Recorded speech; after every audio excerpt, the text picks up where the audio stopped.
À partir de Google Jamboard, vous avez plusieurs options dans la barre d'outils. Tout d'abord, vous avez les crayons qui sont disponibles de différentes couleurs et également de différentes largeurs. Vous avez également le surligneur et le pinceau qui sont plutôt utilisés, ces deux-là ici, pour surligner des éléments parce qu'ils ont une valeur transparente. Vous pouvez utiliser la flèche pour déplacer des éléments, les pince-bêtes pour écrire, vous pouvez changer la couleur ou encore le rendre transparent. Donc, vous pouvez enregistrer et pour quitter l'outil pince-bête, vous cliquez sur « Annuler » ou vous cliquez à côté. Donc, vous pouvez venir le déplacer par la suite. Vous avez également les images, les formes. Donc, vous avez plusieurs formes que vous pouvez utiliser et pour chacune des formes, vous pouvez venir personnaliser l'intérieur et l'extérieur de la forme. Vous pouvez également la bouger comme vous le souhaitez. Vous avez les ondes de texte pour venir écrire sur la diapositive directement. Vous pouvez venir jouer avec la grosseur de cette façon-là ici et vous pouvez également jouer avec la grosseur juste ici. Vous pouvez jouer avec la couleur de votre texte et avec l'alignement également. Finalement, vous avez l'option du pointeur laser, très intéressant lorsque vous êtes en modélisation pour donner des rétroactions à l'élève lorsque vous voulez mettre en valeur quelque chose, parce que contrairement au crayon, le pointeur laser ne reste pas dans l'écran, il disparaît. Sachez également qu'un élément intéressant du crayon, c'est qu'il va toujours se retrouver en première position. Donc, si on veut cacher des choses et les faire apparaître par la suite, par exemple un post-it, eh bien, le crayon va toujours être en première position.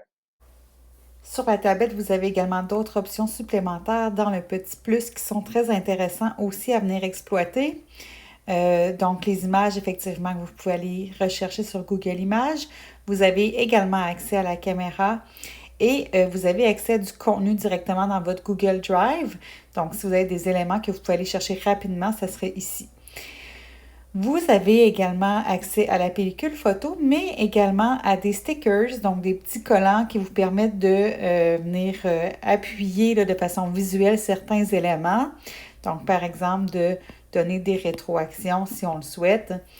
Ou encore, vous avez aussi des modèles différents si vous voulez travailler l'heure, si vous voulez travailler le récit, par exemple, ou si vous voulez travailler la routine du jour avec les jours de la semaine, etc. Ce qui est aussi intéressant dans l'application Jamboard là, sur tablette, c'est que dans les crayons, vous avez un outil d'assistance dessin. Donc, si je clique sur la flèche, vous allez voir que j'ai 3 outils différents. Donc, tout d'abord, j'ai l'outil d'écriture. Ce que ça fait, c'est que ça me permet de venir écrire et de transformer mon écriture en texte. Donc, par exemple, j'écris dans l'écran. Mon texte se transforme en écriture typographique. Pour la deuxième option, les formes, parfois ça peut être difficile de faire une forme très nette. Alors, ce que vous devez faire tout simplement, c'est de venir tout simplement dessiner votre forme et elle apparaît correctement. Enfin, vous avez votre outil crayon magique qui vous permet de faire un petit dessin et vous allez voir apparaître des propositions de dessin selon ce que vous souhaitez faire. Sachez également que sur chacun des éléments que vous ajoutez, que ce soit les images, les formes, les pince-bêtes, vous pouvez venir jouer avec les options supplémentaires qui se retrouvent dans le petit cercle avec les 3 petits points. Donc, vous pouvez venir le modifier, le dupliquer, le supprimer ou encore jouer avec l'ordre de celui-ci. Donc, comme j'ai ajouté mon pense-bête en deuxième, il se retrouve sous la flèche. Toutefois, je pourrais changer l'ordre et le placer en avant. Et si j'ai plusieurs éléments, je pourrais aller choisir l'option « Mettre au premier plan » ou « Mettre à l'arrière-plan ».